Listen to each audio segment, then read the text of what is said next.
How do we catch a rat? Interesting title for a sermon, don't you think?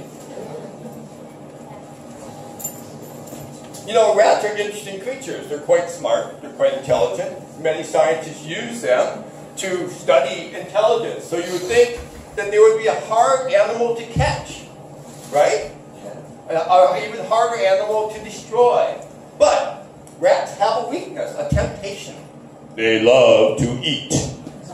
So, because of that, someone came up with this wonderful idea that, hey, let's get some food that rats really like to eat, and then add just a wee bit of poison to it. And I believe the word is Brodifficum or something like that. I am not a great scientist, so I cannot pronounce it. I guess if Stephen was preaching today, he could have told you what it was. But anyway, so what did they do with this poison? They don't advertise it to the rats, say, hey, there's poison here, come and eat it. No, they put it in food because they know rats love to eat. So the rats eat it, and if the rats were having funerals, they wouldn't say, here lies Speedy. He died because he wanted to eat. No, they are smarter than that, because what they do is the poison actually acts in a way that is time delayed. It is a blood thinner, just like people that have had heart surgery, they take Coumadin. It's a similar thing to that. And so the rats eat it, and it doesn't affect them until days or maybe even weeks later. So the rats can't figure out where it came from. Imagine, if you will, that if we had food sickness that took us a week before it affected us, it'd make it really tough to figure out where we got sick from, right? Good thing we don't have to deal with that problem. That happens to us a lot faster. So today we're going to be looking at some verses in, or I guess a better church term would be the pressure of temptation. So that we will retitle our sermon today from How to Catch a Rat to the Pressure of Temptation. And we're going to be looking in James 1:13-18, and I shall read it to you. When tempted, no one should say, God is tempting me. For God cannot be tempted by evil, nor does he tempt anyone. But each person is tempted by when they are dragged away by their own evil desire and enticed. Then, after desire has conceived, it gives birth to sin. And sin, when it's full grown, gives birth to death. There's our rat connection. Don't be deceived, my dear brothers and sisters. Every good and perfect gift is from above, coming down from the Father of the heavenly lights, who does not change like shifting shadows. He chooses to give us birth through the word of truth, that we might be a kind of first fruits of all he created. Now, I've been doing middle school chapel at my school for the last 4 weeks. I'm in the middle of a 6-week message from the book of James. And so this was one section that we did not talk about at church, at chapel at church, at school. So I thought I would share that today. However, I do realize that because I'm kind of jumping in the middle, there might be some background information that needs to be discussed. So let me talk about that real briefly. The Epistle of James is a small epistle in the back of the book of the Bible. It was written by James, who Bible scholars are much wiser than me, which doesn't have to be real wise, determined that he is a half-brother of our Lord and Savior Jesus Christ. He also was the head pastor of the church in Jerusalem at that time. Now, when he wrote this epistle, he was writing to all the Jewish people who were spread all throughout the world, because as we remember, we have the Apostle Paul, who was Saul, who had a job of going out and making sure that we got rid of all the Christians. And was trying to kill as many as he could. So the people that were believers at the time said, let's get out of Dodge, because we don't want to die. So they were spread all over the place, and they began to take on the attributes of the world and the people that were around them. And James was concerned about this, because he was seeing them fall away from what they were supposed to be believing. So this is where we pick up in this section here, and we will continue on the message at this point. So God does not entice us to sin. Many people out there have this idea that when we sin, that God's behind it, because he wants us to grow from it. No, that's not the case at all. The actual person that entices us to sin is the guy that's here on this earth, Satan. He's the one that wants us to do these things, and if he doesn't want us to do it, we do it to ourselves. So, we are tempted to shift blame for our temptation. But what does that mean? So it simply means that we like to blame other people for our problems. We're good at that. We're really good at that. We do this without even thinking about it. And we'll see it, an example over here in the Bible. Genesis 3, chapters 11, not chapters, 11 through 13. I have to apologize. This is the first time I ever spoke in church. I'm a wee bit nervous. I hope it's not coming across the mountain. Good. Shake it out. All right, so God said to the man, "Who told you that you were naked? Did you eat fruit from that special tree? I told you not to eat from that tree." The man said, "The woman you gave it, you put me here with me, gave me the fruit that came from it, so I ate it." Then the Lord said to the woman, "Woman, what did you do?" "Ha! The snake made me do it, so I ate the fruit." Nobody wants to take claim for what they do. We are all in this favor of, oh, it's their fault, it's their fault. We see this going on right now in our country here in Korea, as well as my home country, the United States. Everybody's blaming the people in charge for what's going on. Nobody wants to take credit for it, although when something goes well, everyone wants to take credit for that. It's amazing to me that in politics that happens. That if something goes badly, it's always the other person's fault. If something goes good, it's everybody did it right. So it's amazing that we are like that, but then we're sinners. So another place we see is Proverbs 19, verse 3. People ruin their life with the foolish things they do, and then they blame the Lord for it. Been there, done that? Yeah? Oh, look how good this one thing! Oh, it's God's fault. I didn't do that. It was him. Oh, well. So Matthew chapter 7, verses 1 through 5. This is a small story about the speck in the eye. And I'll read that for you. Don't judge others, and God will not judge you. If you judge others, you will be judged the same way you judge them. God will treat you the same way you treat others. My friends, why do you notice a small piece of dust that's in your friend's eye, but you don't notice the big piece of wood that's in your own?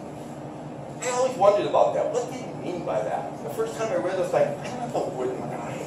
Why do you say to your friend, let me take that piece of dust out of your eye and look at it yourself first? You still have that big piece of wood in your own eye. You are a hypocrite. First take the wood out of your own eye, then you'll see clearly to get the dust out of your friend's eye. So what's being said here is the idea that we're not supposed to be worried about what other people are doing. We're not supposed to be sitting in judgment of others, but we do it all the time. We do it without even thinking about it. It's just second nature to us. We like to judge others so it makes us look better.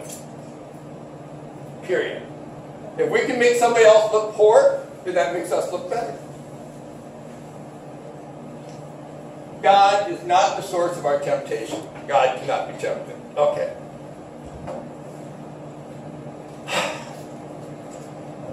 Honey, I'm sorry. But I have to share a personal story here. There's a little girl, her name was Anna. She was born with a cleft palate, a quite severe one. She had many surgeries. And she, at the age of 7, she was invited by some friends of hers to go to Awana, which, how many people here know what Awana is? Okay, it's a Bible club. It's called, it's actually an acronym, Approved Workmen Are Not Ashamed. And it's a Bible scripture memory thing. She started in about this time in her 2nd grade. So she had about 4 months left of 2nd grade. And they started kindergarten, and actually they started 3 years old. But the first books are in kindergarten, 1st, 2nd, and every year they have a book. Our daughter was a very fast learner, and so she decided she needed to do all the books. So she went back and finished kindergarten, 1st, and 2nd grade book in 3 months, and got them all done and got caught up. She stayed in Awana all the way up to her senior year, getting her citation for doing 10 books. It happened on Wednesday evening. And so because of that, she was never able to join in the high school youth group at our church that we attended. So she started going to another youth group at a different church with some of the same people that she went to Awana with. A group of them became really good friends, and they started to go out and enjoy each other's company outside the church. In the middle of this group, there was a man. He was in his mid-30s. I do not know why he chose to hang out with a bunch of high school kids, but he did. As I said, my daughter was born with the cleft, and so she has some facial disfigurations, if you will. And she was always a little bit concerned about how people perceived her. So this man, in his infinite earth, I'll leave that blank, because I can't say that in church, decided that, hey, here's an easy mark, an easy target for him. So he wooed her to the point of, before her 18th birthday, he took her virginity. Now, we did not find out about this until months later. And at the time that we found out about it, we also found out that he was a married man, and they had broken up with his wife. And so, when I found out all this stuff, my initial thing was I wanted to kill him. And then I met with a couple of the men from the church that he was at, and had this conversation with them. They said, well, you need to have a conversation with him and just tell him where your feelings are. So we met one time, and I told him, I said, you cannot see my daughter anymore. At this time now, she was already 18. And so legally, she could do whatever she wanted. And he goes, why can't I love her? I love your daughter. I said, but you're a married man. You cannot see my daughter, but you're a married man. You are a married man. You cannot see my daughter. Many times I said this over and over again. My daughter at this time had been accepted at Berkeley. It was up there. And so, and I told her the same thing. She couldn't see him because he was a married man. And she cried and was upset with me. So he gets a divorce. And then he comes and tells me, I can see your daughter now because I got a divorce. So anyway, fast forward, my daughter finally broke up with him, thank God. But because of what he did to her, she has become very bitter towards God and bitter towards the church because she feels that here she was in a church group and this happened to her. And the people that were supposedly her friends, a lot of them have turned their back on her because of that. So she does not go to church now. And so that's why I bring the story up, because she blames God for this. She truly believed that it was God's purpose to do this to her. So my wife and I are in the midst of a heavy-duty prayer for her because she has just become this very bitter person towards God. And I'm not really sure why I want to bring this up, but God cannot be tempted. But I woke up 1:30 this morning and God told me I need to share the story. And I'm not really sure, so I'm hoping He's going to fill it all in as we go along here. God tempts no one to do evil. He has never told anyone you should do something evil. We learn in John chapter 8 that Satan is the person that does that. Satan is our father. As a person on this earth, Jesus told him, Satan is your father. He wants you to do evil. You want to do evil. And that's what's going to happen. So God does never do this. We know that He tests us sometimes. Like we see that in the book of Job. He allowed Satan to test him. He allowed things to happen to us. But He never does it Himself. He uses other people to test us to see if we're worthy of the test or worthy of what it is that He's trying, or helping us grow through something that we need to be growing through. Okay, so when we feel the pull towards sin and rebellion, we are never allowed to shake our fist and go, there it is. I knew there was somewhere in there I had to find. I wanted to share this story. You made me this way, because my daughter also has gotten to a point in her life that she's angry at God for even having the cleft palate.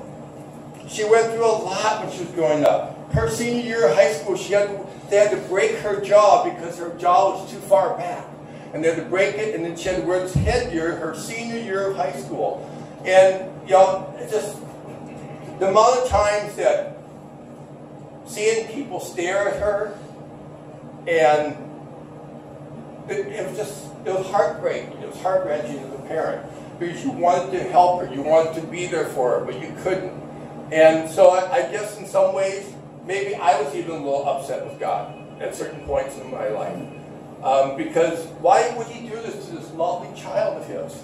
And I still question it to some extent, although I know that there's a purpose, just like we heard today. There's a reason that everything happens that we go through in life.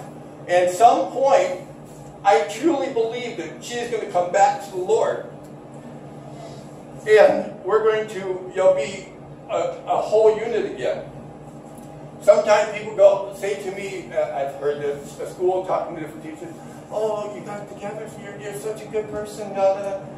I'm broken inside over this. My daughter has left the church and just really is just not following Jesus at all. And I know she knows the verses, she knows it. But it's not, we were talking about this, Rich and I were talking about this morning in our men's study earlier, about just because we know Jesus, if we're not doing what he asks us to do, then what's the purpose of knowing him? We need to be acting in love all the time to